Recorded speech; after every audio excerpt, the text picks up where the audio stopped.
Salut, c'est Vincent du site lemusicien.fr et aujourd'hui on va voir quelque chose qui s'appelle tracksandfields.com. Alors tracksandfields.com, c'est un site qui se veut en fait une plateforme pour faire l'intermédiaire entre des music supervisors et des artistes ou des labels, des éditeurs de musique, etc. Alors, si vous ne savez pas ce que c'est qu'un music supervisor, je ne saurais pas forcément donner une traduction en français. Mais en gros, le music supervisor, c'est la personne qui va chercher, trouver les musiques qui correspondent à un projet. Donc souvent un projet qui inclut de l'image, que ce soit un film principalement, ou une publicité, etc. Donc Tracks and Fields, c'est donc une manière pour un artiste ou un musicien de faire connaître ses musiques suivant des projets en gros. Donc sur Tracks and Fields, il y a deux catégories de membres. Il y a les artistes, voilà, labels, publishers et éditeurs, DJ, producers. Et il y a les agences de pub, les producteurs de films, de cinéma, etc. Les développeurs de jeux vidéo. D'accord. Et donc les uns cherchent de la musique et les autres proposent de la musique. Ok. Donc c'est un site pour lequel on peut sur lequel on peut s'inscrire gratuitement, mais ensuite il faut quand même payer un petit quelque chose parce qu'il y a toujours une question d'argent. C'est un peu le souci dans toute cette histoire. Alors, ça se divise en parties simples. Hein. Music, c'est là où vous allez uploader vos musiques, tout simplement. Et puis le reste, on s'en moque un petit peu. C'est un peu les explications. Ce qui nous intéresse, nous surtout, au-delà de notre profil, c'est les requests. D'accord. Les requests, ça veut dire les gens qui recherchent de la musique. Et on peut voir toute une liste, voilà, de requests avec des gens qui cherchent des musiques pour différents projets. Et on peut voir à chaque fois le budget qui est alloué pour chaque projet. C'est ça qui peut être intéressant quand même, c'est que placer une musique peut vous rapporter, en tout cas sur le papier, 1000 euros, 20 000 euros, 50 000 euros, etc. C'est souvent suivant le projet. Hein. Un film indépendant, ça va payer peut-être 500 dollars, 500 euros, et puis on voit passer déjà des projets voilà, à 100 000 euros pour une grosse campagne de pub. Où les supervisors cherchent un hit vraiment à mettre en avant pendant des mois pour faire un gros rabattage. Voilà, où là, la musique est vraiment, vraiment essentielle pour la vente de leurs produits. Ça qui est intéressant, c'est qu'on peut effectivement, en tout cas en théorie, gagner un joli petit chèque si jamais on est sélectionné. Alors on peut regarder par exemple ici, Score with Slow Build-Up Needed. Donc score, c'est partition un peu orchestrale, une musique un peu orchestrale, voilà. Donc on a la description, on va voir.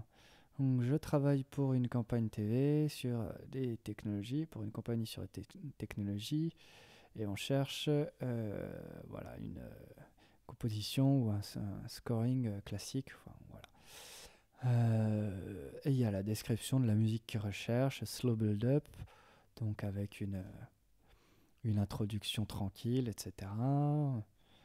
On cherche une jolie mélodie qui se construit au bout de 45 secondes. Puis après, on a les détails. On a en général une ou plusieurs morceaux de référence. Une deadline. Donc en général, les offres sont postées et en fait, ils recherchent. La recherche s'arrête dans les jours qui suivent. Ça reste rarement plus de 3 ou 4 jours.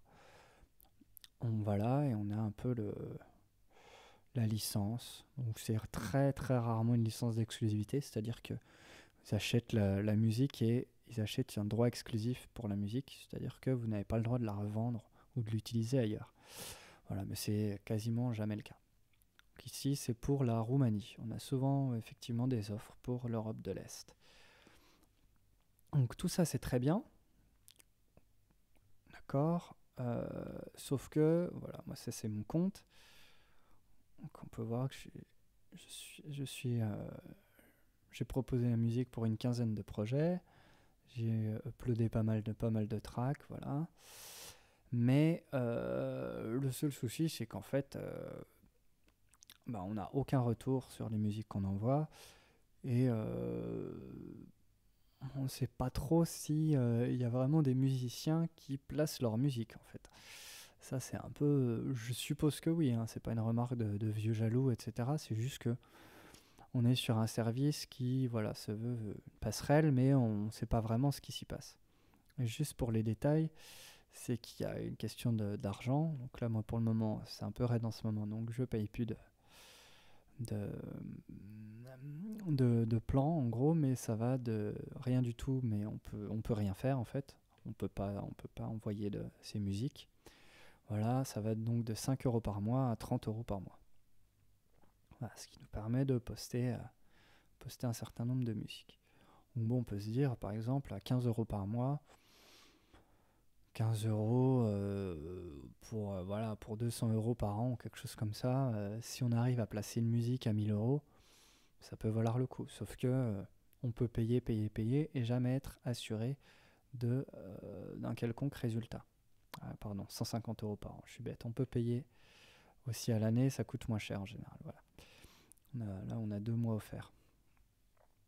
Mais voilà, c'est un peu le souci, c'est que bon, bah super, on peut mettre ses musiques encore sur une énième plateforme en ligne. Donc, cette fois-ci avec, en tout cas, des professionnels qui recherchent des musiques pour des projets. Mais on a beau se dire que notre musique peut correspondre à tel ou tel projet, etc. Finalement, on n'a jamais aucun retour, donc on ne peut même pas savoir si on était un tant soit peu dans les choux, ou si on est dans les clous, pardon, ou si au contraire on était justement complètement dans les choux. Donc voilà, donc c'était Tracks and Fields. Allez jeter un coup d'œil si vous voulez tenter votre chance, etc. Si vous voulez leur laisser un petit peu de sous pour essayer.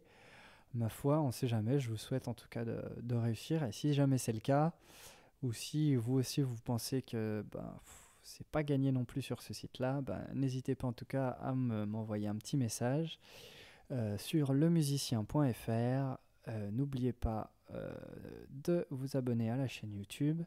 Et puis je vous dis à très vite pour de nouvelles aventures. Et d'ici là, faites plein de musique. Ciao!